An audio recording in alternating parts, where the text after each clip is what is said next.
I know how hard it is for the women who have actually been left to deal with the consequences of this surgery, just to deal with the day-to-day. Every single woman who's been affected by this, you have a voice. Her work led to the establishment of the Royal Commission into Institutional Responses to Child Sex Abuse, and which led to her being awarded the Gold Walkley Award for a contribution to journalism in 2013.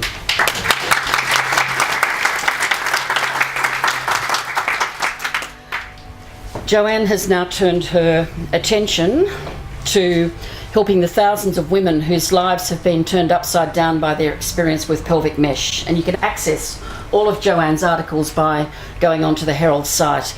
It's actually called Medical Mesh News. Joanne, in this area, as she did in institutional abuse, has been asking the questions that others haven't been brave enough to ask.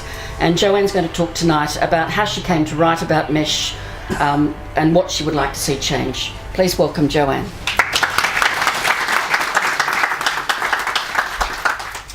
Hello everybody. I'm going to stand back here because it's just occurred to me the light's coming through there and I'm wearing a white shirt, so if it's shocking I'll stand back here in the shadows. I'm really pleased to be here, and I'm really pleased that events like this are being organised, because one of the big problems here, and I don't need to tell anyone in this room, is the silence that comes from pelvic mesh, transvaginal mesh, because it's got that word vagina in it. I'll just give you a little aside. My bosses are male, lovely men, thank God. Chad Watson and Heath Harrison. They're used to it. So I've been writing about this for, it's more than 3 years now. And Heath, they're both men in their 40s. And I'm a tiny bit older than them. And I walked into Heath one day, and I work from home, so I only make cameo appearances at the Newcastle office. And I walked in one day to Heath, and who's a lovely guy, and he'd barely sat down with his coffee, and I used the word vagina about 30 times. You know, this is what I'm doing today, blah, blah, blah, vagina this, vagina that. And then there was just silence in the room for a second. I said, probably cop more vaginas in that little burst there than you have before your morning coffee ever before. And he said, yeah, something like that. So it really is an issue, I think, that it is about the word vagina, that we are talking about the kind of symptoms, the kind of consequences that flow from transvaginal mesh devices. When you talk about pain, when you talk about women not being able to have sex again, when you talk about discharges, when you talk about infections, they're the kinds of things that you don't talk about in a group at a family barbecue. You don't, it's not the kind of thing that you raise.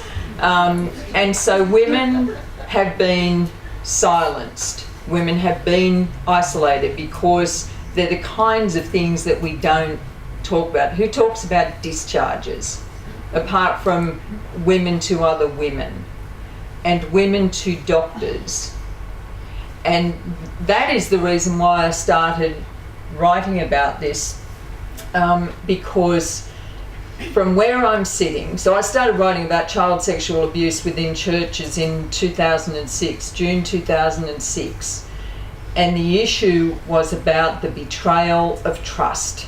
Essentially, that's what the child sexual abuse issue boils down to: the betrayal of trust by the powerful against the vulnerable.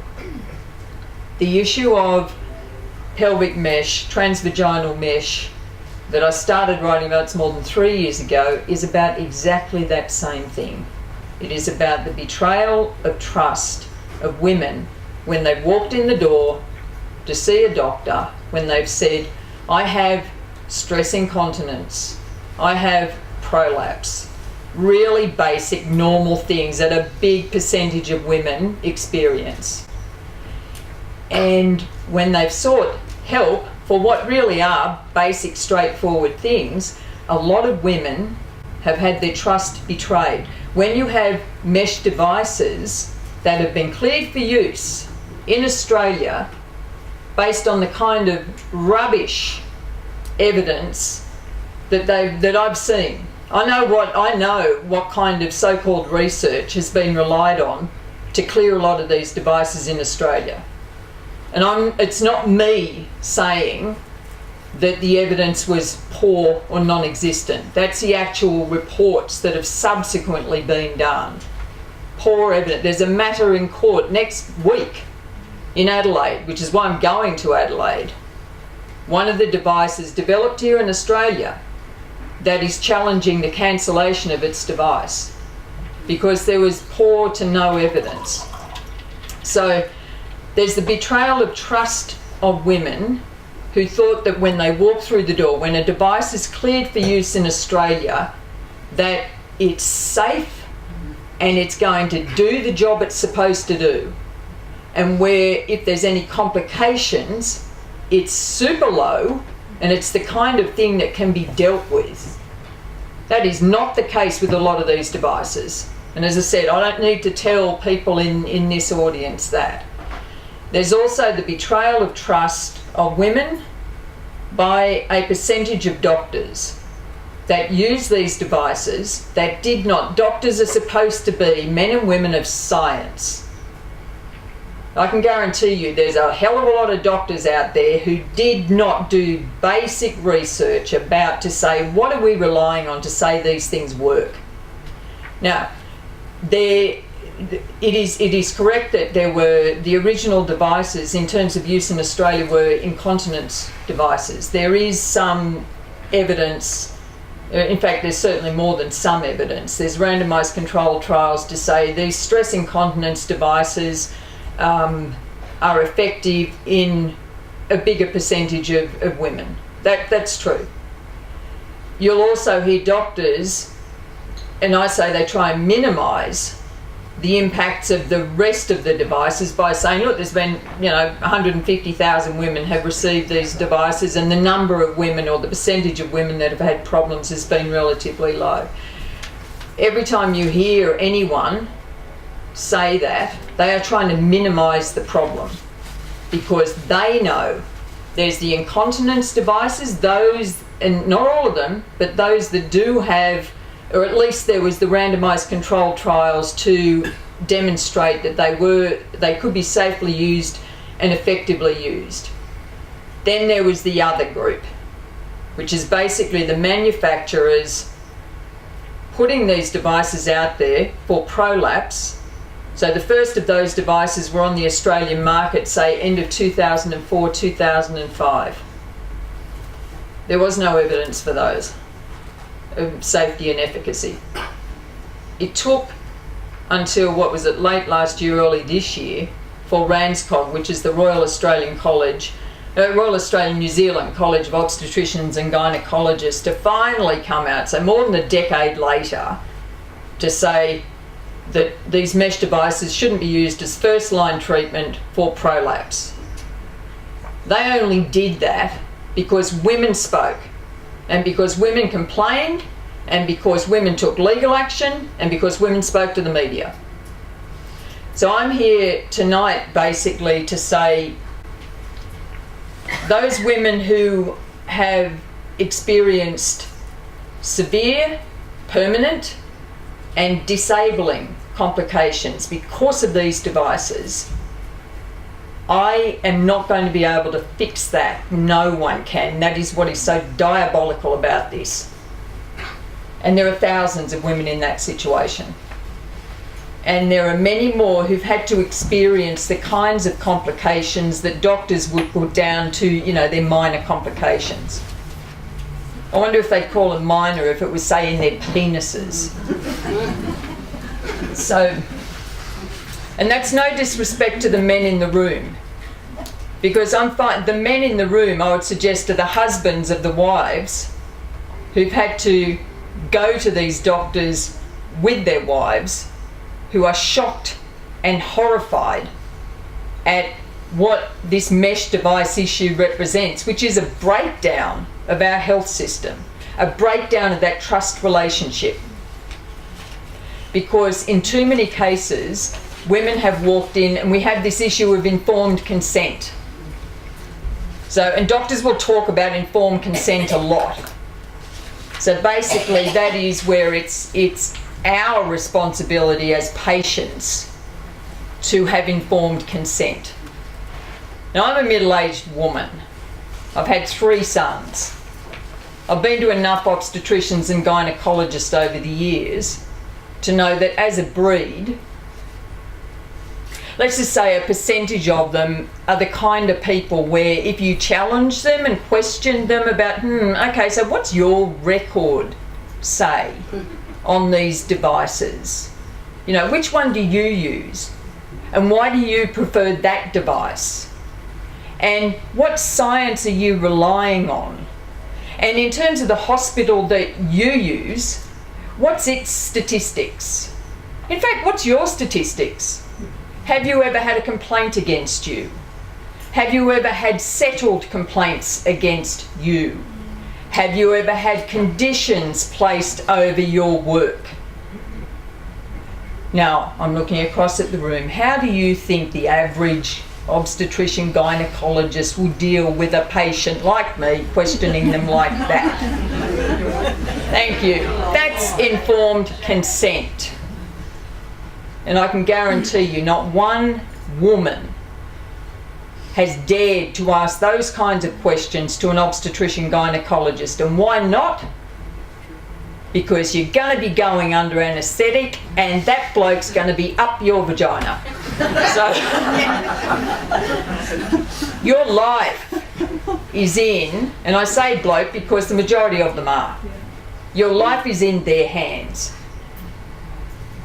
The pelvic mesh device catastrophe, and the AMA president in Australia, whose name I've completely forgotten, Michael something or other, who has had the decency to acknowledge, to use the word tragedy in terms of this whole mesh device issue. He used the word tragedy. Now I've completely forgotten my train of thought because I went off that way and I'm on holidays. What was I saying? Can somebody remind me, where was I going? It was a really good point. Sorry? The president of the Yeah, I've got that. Informed consent. That's right. We don't have informed consent at the moment to the degree that we have to. The minute that our health system changed to a corporatised form, the minute that we have device manufacturers who produce devices where there's a money element to the degree that there now is, the minute that doctors are being targeted by mesh device manufacturers, by pharmaceutical companies, the minute that doctors do not recognise what the term conflict of interest means, the whole idea of informed consent is rubbish. It is the basis, the foundation of how our health system works, but it's not working for patients because we can't have informed consent because of all of those other elements. So that trust relationship between doctor and patient is gone, and we have a system that has not put the patient at the centre in this new way of health, where really, and this is my strong argument, the onus now is on the system to provide that information. It should not be left with the patient in a room with a shut door with a doctor to try and get the information that we need to make informed consent. Now, we have all sorts of systems in place now. We have APRA, which is the Australian Health, whatever the hell it is, Practitioner Regulation Agency. It's been in place since 2010, 2011. I do piles of public speaking every single time, and I speak to Probus clubs, View clubs, lots and lots of different things, university groups. I ask the question, so anyone when they go and they're referred to a specialist, how many people check with APRA first on whether their specialist is registered or whether they're...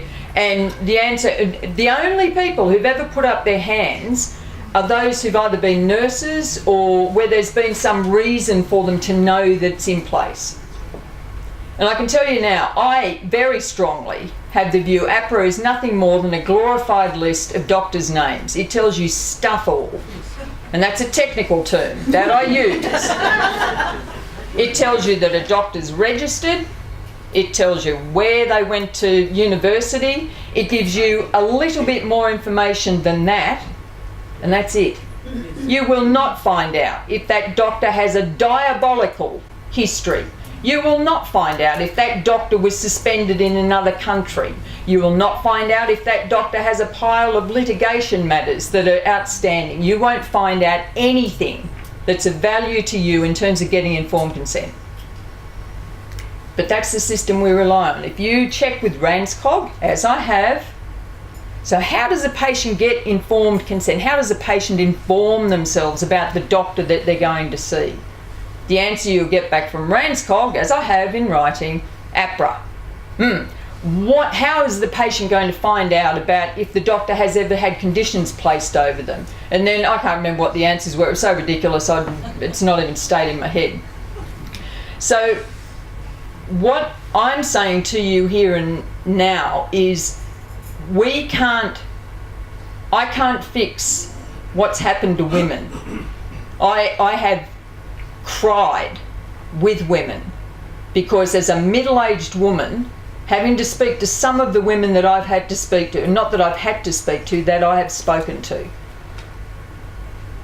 I am horrified at the lives that they've been. I am horrified at the violation, and I am horrified at the way the people who are supposedly trying to deal with this issue are still putting doctors at the centre of it. My whole thing is about patients.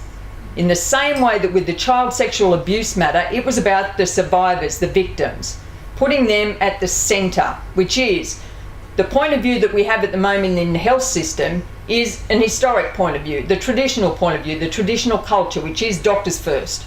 Doctors run the show. I'm arguing patients first.